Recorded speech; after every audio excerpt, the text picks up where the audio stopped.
Akram mining కేసులో మాజీ మంత్రి కాకాని గోవర్ధన్ రెడ్డి హాజరుపై సందిగ్ధత నెలకొంది.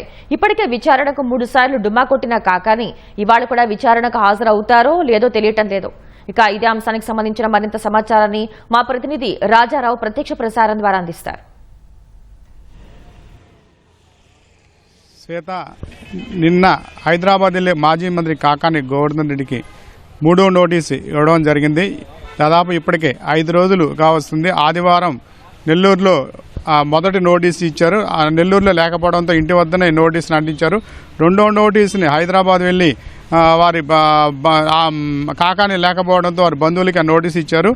నిన్న కూడా 3వ నోటీసుకి కూడా ఈరోజు 11 గంటలకి నెల్లూరులోని డిఎస్పీ కార్యాలయానికి విచారణకి రావాల్సి ఉంది. అయితే ఇప్పటి వరకు కూడా ఇక్కడ రాలేదు. ఈరోజు కూడా వచ్చే పరిస్థితి కనిపించడం లేదు. నెల్లూరు డిఎస్పీ కార్యాలయం వద్ద ఎస్పీ ఘటనేని శ్రీనివాసు, పోలీసులు, పొదలకూరు పోలీసులు అందరూ కూడా విచారణకి ఇక్కడ సిద్ధంగా ఉన్నారు.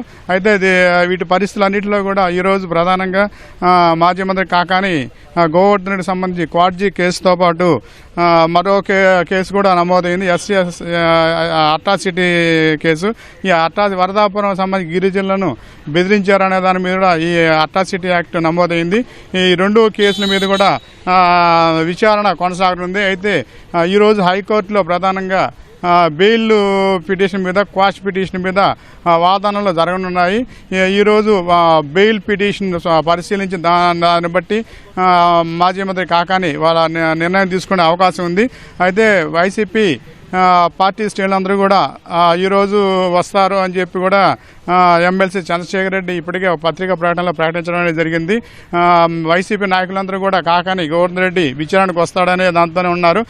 కానీ పరిస్థితులు బట్టి చూస్తే ఈరోజు కూడా విచారణకి రానని కూడా పోలీసులు నిర్ణయించుకుంటున్నారు.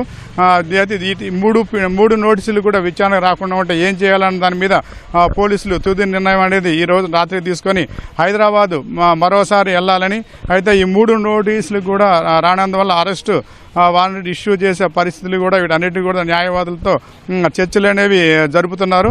ప్రధానంగా ఈ వరదాపురం మైనింగ్ సంబంధించి గత అధికార పార్టీ పెద్ద ఎత్తున అక్రమాలు పాల్పడిందనే దాని మీదనే గత ప్రతిపక్షంలో ఉన్నప్పుడు కూడా మాజీ మంత్రి సోమిరెడ్డి చంద్రమోహన్ రెడ్డి తీవ్ర స్థాయిలో అక్కడ నిరసనలు తెప్పడం, ధర్నాలు చేయడం అనేది జరిగింది. సత్యాగ్రహం కూడా చేశారు. అప్పట్లో పెద్ద ఎత్తున నిరసన కొనసాగించారు. వీటన్నిటి ఆధారాలు కూడా వీటన్నిటి మీద కూడా గూగుల్ మ్యాపులతో సహా ఆధారాలతో కూడా సోమిరెడ్డి కేంద్ర ప్రభుత్వానికి ఉన్నత స్థాయి దర్యాప్తు జరిపించినప్పుడు గతంలో కోరి ఉన్నారు. అయితే దాదాపు ఇది ఏడాది నుంచి పోరాటం చేస్తున్న ఇటీవల ఫిబ్రవరి 16న పొదలకూరులో కేసు అనేది నమోదు చేశారు. ఈ కేసు నమోదు చేసి ఇప్పుడు 43 రోజుల తర్వాత నోటీసులు పోలీసులు ఇవ్వడం అనేది జరిగింది. ఈ నోటీసులు ఇచ్చినప్పటి నుంచి కూడా 5 రోజులు, ఇప్పుడు 5వ రోజు కొనసాగుతున్నప్పుడు కూడా ఈ రోజు కూడా కాకాని గోవర్ధన్ రెడ్డి విచారణకి రాలేదు. రేపు 3వ నోటీసు తర్వాత ఏ నిర్ణయం తీసుకుంటారనే దాన్ని కూడా జిల్లా ఎస్పీ కూడా ఉన్నతాధికారులతో కూడా చర్చిస్తున్నట్టు కూడా తెలిసింది. వీటన్నిటి మీద కూడా ఎలాంటి చర్యలు తీసుకోవాలా అనే దాని మీద ఉన్నారు. ఇప్పటికే ఒక బృందం కూడా హైదరాబాద్లో మాజీ మంత్రి అజ్ఞాతంలో ఎక్కడ ఉన్నారనే దాని మీద సెర్చ్ చేస్తున్నారు. అయితే ప్రధానంగా కాకాని గోవర్ధన్ రెడ్డి మీద ఈ పోరాటం జరుగుతున్న సమయంలో కూడా కేసు నమోదు జరిగిన 43 రోజుల మధ్యలో కూడా అనేక సార్లు కూడా పత్రికా సమావేశాలు కూడా పొదలకూరు, వెంకటాచలం, కావలి ప్రాంతాలలో కూడా పత్రికా సమావేశాలు కూడా ఏర్పాటు చేశారు. ఈ సమావేశాలలో కూడా కాకీలకు కూడా సవాలు విసిరారు. వైసీపీ మళ్ళీ అధికారంలోకి వస్తే కాకి బట్టలు ఉడదీసి తిప్పుతామని, సప్త సముద్రాలు అనుకున్నా కూడా లాక్కొస్తామని చెప్పి కూడా హెచ్చరికలు చేశారు. వీటి మీద కావలిలో కూడా ఒక కేసు కూడా ఇంతకుముందే నమోదైంది.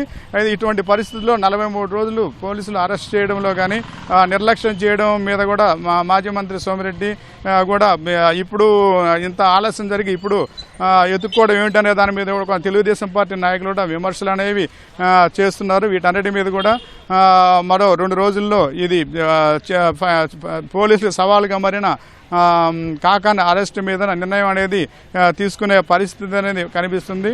నెల్లూరు డిఎస్పీ కార్యాలయం వద్ద నుంచి కెమెరామన్ సూర్యప్రకాష్తో రాజారావు, ఈటీవీ న్యూస్.